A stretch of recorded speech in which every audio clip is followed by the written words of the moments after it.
എന്ന് പറഞ്ഞാൽ ഈ പറയുന്ന റോഷി അഗസ്റ്റിൻ കൂടി തോൽക്കുമെന്നാണെങ്കിൽ തോക്കപ്പെടാൻ പോകുന്ന മന്ത്രിമാരുടെ ഗണത്തിലേക്ക് ഒരാളുടെ വരുവാണ്. എത്ര മന്ത്രിമാരുണ്ടെന്നുള്ളതാണ്. തോൽക്കുന്ന മന്ത്രിമാരുടെ പട്ടിക കൂടി നോക്കുമ്പോഴാണ് ഇത് യഥാർത്ഥത്തിൽ ഭരണവിരുദ്ധ വികാരമാണോ അല്ലയോ. അതൊരു പ്രധാനപ്പെട്ട കാര്യമാണ് കേട്ടോ ഗോപി. നമ്മൾ ഈ സീറ്റിന്റെ ഒക്കെ എണ്ണത്തിനപ്പുറം എത്ര മന്ത്രിമാർ തോൽക്കുന്നു എന്നുള്ളത്, അതോടൊപ്പം തന്നെ LDFന്റെ മുഖമായി ഉയർത്തിക്കാട്ടപ്പെട്ട MLA-മാരുടെ പരാജയം അതുകൂടി കാണണം. നമ്മൾ ഈ പല MLA-മാരുടെ കാര്യം പറയുമ്പോഴും വളരെ ജനകീയരാണെന്ന് പറഞ്ഞിരുന്നു. ആദ്യം മുൻപ് വന്ന സർവേകളടക്കം അത് അവരുടെ ജനകീയതയ്ക്ക് അടിവരയിട്ടിരുന്നു. പക്ഷെ അവരൊക്കെ തോൽക്കുന്നു എന്ന് പറയുമ്പോൾ ഇതൊക്കെ അവിടെ പ്രതിഫലിച്ചിട്ടുണ്ട് എന്നത് വേണം തന്നെ കരുതാൻ. എന്ന് പറഞ്ഞാൽ കേവലം വികസനത്തിനപ്പുറം മറ്റു ചില രാഷ്ട്രീയ ഘടകങ്ങൾ കൂടി അതിൽ വർക്കൗട്ട് ആയിട്ടുണ്ട്. അല്ലെന്നുണ്ടെന്നുണ്ടെങ്കിൽ വികസനത്തിൽ സർക്കാർ പറഞ്ഞ കാര്യങ്ങൾ അതേപോലെ മുഖവിലക്കെടുക്കാൻ വോട്ടർമാർ തയ്യാറായിട്ടില്ല. ഏറ്റവും ഒടുവിൽ ഇപ്പോൾ യഥാർത്ഥത്തിൽ സംഭവിച്ചത് തദ്ദേശ തെരഞ്ഞെടുപ്പിൽ UDF ഈ പറയുന്ന എല്ലാ മേഖലകളിലും ബ്ലോക്ക് പഞ്ചായത്ത് അടക്കം ജില്ലാ പഞ്ചായത്ത് അടക്കം എല്ലാ മേഖലകളിലും സമഗ്രമായി വലിയ മുൻതൂക്കമുണ്ടായി. അപ്പോൾ വലിയ പ്രതീക്ഷ ഉണ്ടായി. അത് കഴിഞ്ഞ് നമ്മൾ കണ്ടത് കേരളത്തിൽ ഒരു പ്രചരണത്തിന്റെ പമ്പിംഗ് ആണ്. ഇപ്പോൾ കിഫ്ബി ഉപയോഗിച്ചും PR ഉപയോഗിച്ചും നമ്മൾ എവിടെ നോക്കിയാലും അവിടെയൊക്കെ ഈ പറയുന്ന LDF സർക്കാർ നടത്തിയ വികസനം പറയുന്ന വലിയ പ്രചരണം നമ്മൾ കണ്ടതാണ്. യഥാർത്ഥത്തിൽ ആ പ്രചരണത്തിലാണ് ഇഞ്ചോടിഞ്ച് പോരാട്ടം എന്ന പ്രതീതി പോലും ഉണ്ടായത്. അത് ആ അർത്ഥത്തിൽ ജനത്തെ വോട്ടിൽ സ്വാധീനിക്കാൻ കഴിഞ്ഞോ എന്ന ചോദ്യം അവിടെ നിൽപ്പുണ്ടായിരുന്നു. അപ്പോൾ തന്നെ കഴിഞ്ഞിട്ടില്ല എന്നാണ് ഈ സർവേകൾ ഇങ്ങനെയാണെങ്കിൽ പറയുന്നത്. മാത്രമല്ല ഇപ്പൊ ഇടതുമുന്നണിക്ക് ഒരു ഭരണ തുടർച്ച കിട്ടിയില്ലെങ്കിൽ അതിന് വലിയ അത്ഭുതമൊന്നും നമ്മൾ കേരളത്തെ സംബന്ധിച്ച് കാണേണ്ടില്ല. കാരണം കേരളത്തിന്റെ ഒരു പാറ്റേൺ അങ്ങനെ മാറി മാറി ഈ പിന്നെ മുന്നണികളെ അധികാരത്തിൽ കൊണ്ടുവരുന്നതാണ്. ഇനി അതിനൊരു മാറ്റം 2021 ഉണ്ടാകാൻ സവിശേഷമായ സാഹചര്യങ്ങൾ ഉണ്ടായിരുന്നു. കോവിഡ് പോലെയുള്ള സാഹചര്യങ്ങൾ, പ്രളയം പോലെയുള്ള പ്രശ്നങ്ങൾ, ഇതിനെയൊക്കെ അതിജീവിച്ച ആ കാലഘട്ടം എന്നത് സർക്കാരിന് ഒരു അഡീഷണൽ മാർക്കായി ജനം നൽകിയതാണ്. പിന്നെ നമുക്കറിയാം അന്നത്തെ കിറ്റൊക്കെ അടക്കമുള്ള കാര്യങ്ങൾ, അതിനൊക്കെ കൂടി ജനം നൽകിയ ഒരു അഡീഷണൽ മാർക്കിലാണ് ഇടതുമുന്നണിക്ക് ഒരു ഭരണ തുടർച്ച ഉണ്ടായത്. അതിന്റെ കാലം കഴിയുന്നു, അല്ലെങ്കിൽ അതിന്റെ എക്സ്പയറി ആകുന്നു. അപ്പോൾ പിന്നെ ജനം സ്വാഭാവികമായും 10 വർഷം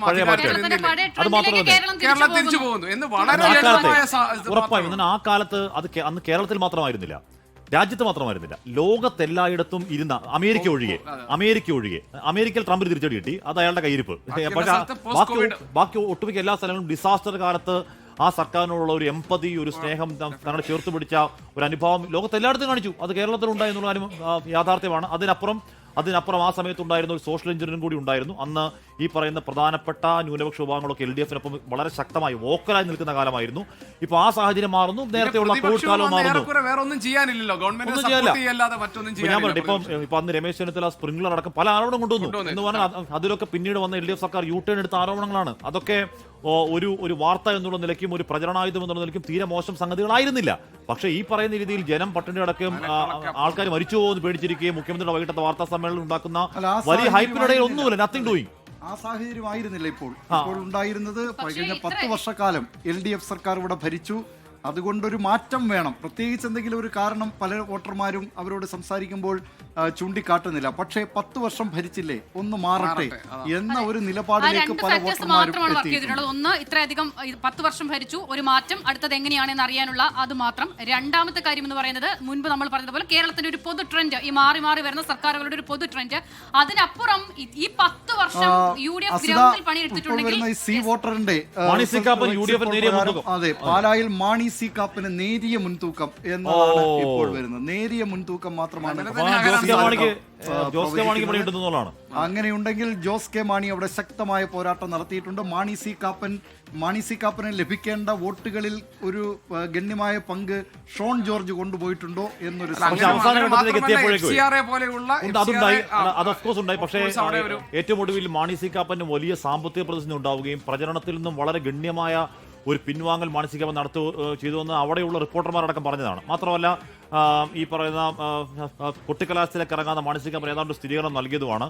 ജോസ് കെ മാണി ജയിക്കുന്നു എന്ന് തന്നെയായിരുന്നു ഏറ്റവും ഒടുവിൽ വന്ന വിവരം. പക്ഷേ അവിടെ പാലായിൽ നേരിയ മുൻതൂക്കമാണെങ്കിൽ കൂടി മാണി സി കാപ്പൻ, അങ്ങനെയാണെങ്കിൽ ആ പാർട്ടിയുടെ 1ാം നമ്പറും 2ാം നമ്പറും ജോസ് കെ മാണിയും റോഷിയും തോൽക്കുകയാണെങ്കിൽ എന്ന് പറഞ്ഞാൽ അന്ന് UDFലേക്ക് വന്നാൽ മതിയായിരുന്നു എന്ന് ഇപ്പോൾ ആലോചിക്കുന്നുണ്ട്. രണ്ടാമത് ഈ ക്രൈസ്തവ ന്യൂനപക്ഷ വോട്ടുകൾ ഇടതുപക്ഷത്തോട് മുഖം തിരിഞ്ഞ് നിൽക്കുന്നുണ്ടെങ്കിൽ കേരള കോൺഗ്രസ് മാണി വിഭാഗത്തിന് ഇനി ഏത് മുന്നണിയിൽ ഞങ്ങൾ തുടരണം എന്ന കാര്യത്തിൽ ആലോചന വേണ്ടി എന്ന് പറഞ്ഞാൽ അന്ന് UDFൽ ആലോചനയ്ക്ക് തുടക്കമിട്ടത് സഭ തന്നെയായിരുന്നു.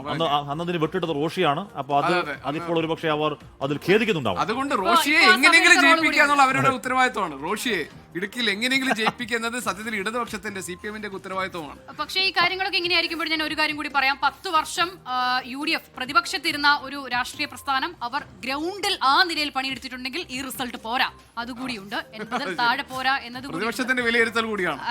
ഗ്രൗണ്ടിൽ പണിയെടുത്തിട്ടുണ്ടെങ്കിൽ എന്നാണ് പറഞ്ഞത്. ബാക്കി ഫാക്ടേഴ്സ് വർക്ക് ചെയ്ത ഒരു സാധനം, അതായത് ഈ പറയുന്ന 10 വർഷമായില്ലേ, അല്ലെങ്കിൽ ഒരു ചെറിയ